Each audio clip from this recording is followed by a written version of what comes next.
Bonjour à tous, bienvenue sur Math et Ça, ma chaîne de maths pour dédramatiser. Au programme aujourd'hui une leçon pour les élèves de terminale spécialité, inégalité de la moyenne. Nous sommes donc dans le chapitre sur le calcul intégral. Je vous insère un lien vers la playlist du chapitre afin que vous puissiez vérifier vos acquis et vos connaissances sur toutes les notions. Savez-vous par exemple calculer l'aire sous une courbe? Savez-vous réaliser et construire une IPP, une intégration par partie? Savez-vous également utiliser la relation de Chasles pour déterminer l'intégrale d'une fonction sur un intervalle donné? On va donc avoir ici un nouveau théorème avec a inférieur à b qui sont deux réels et f une fonction qui est continue sur ab. Vous remarquez qu'il n'y a pas de condition sur la positivité de la fonction f.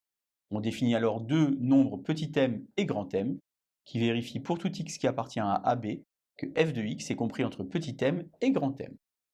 J'ai construit ici la représentation graphique d'une situation avec une fonction f qui était positive et qui n'était pas monotone. On va déjà rappeler ce que ça veut dire que intégrale de a à b de f de x dx. Eh bien, il s'agit de la surface de la partie du plan délimitée par la représentation graphique de la fonction, l'axe ici des abscisses, la droite d'équation x égale a et la droite d'équation x égale b. Alors que nous dit l'inégalité de la moyenne? Eh bien, elle nous dit simplement que cette surface est comprise entre l'aire du rectangle vert, qui vaut donc b moins a fois petit m,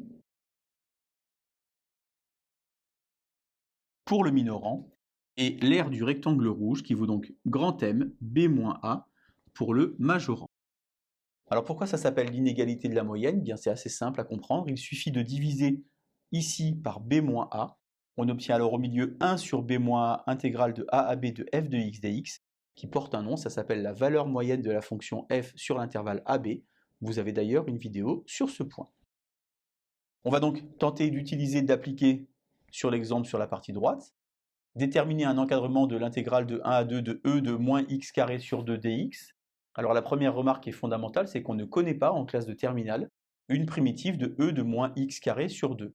On ne peut pas utiliser par exemple une primitive de fonction composée, puisqu'il nous manque le u' pour pouvoir avoir u' e de u. On va donc construire des encadrements successifs.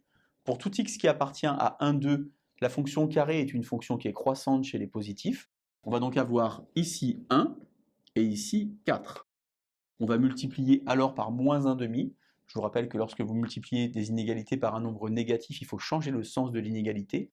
Plutôt que de changer le sens de l'inégalité, je vais plutôt inverser les positions. Je vais donc ici avoir moins 4 demi, et ici moins 1 demi. Je peux alors composer par la fonction exponentielle qui est une fonction croissante sur R. Je vais donc avoir e de moins x carré sur 2 qui va être encadré ici par e de moins 2. Je vous rappelle que moins 4 demi, ça fait moins 2.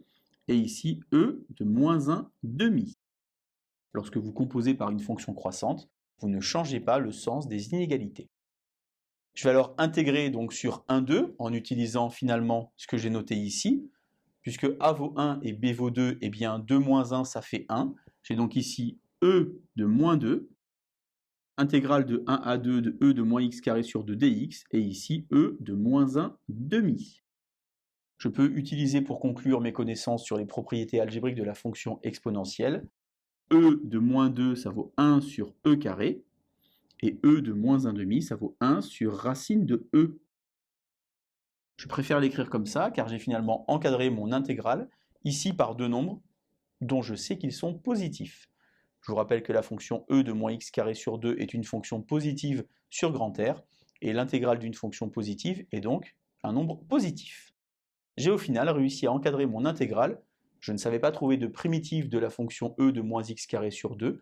J'ai cependant réussi à faire un encadrement de l'intégrale sur 1, 2. Allez, à vous de jouer. Bonne journée sur Math et Ça.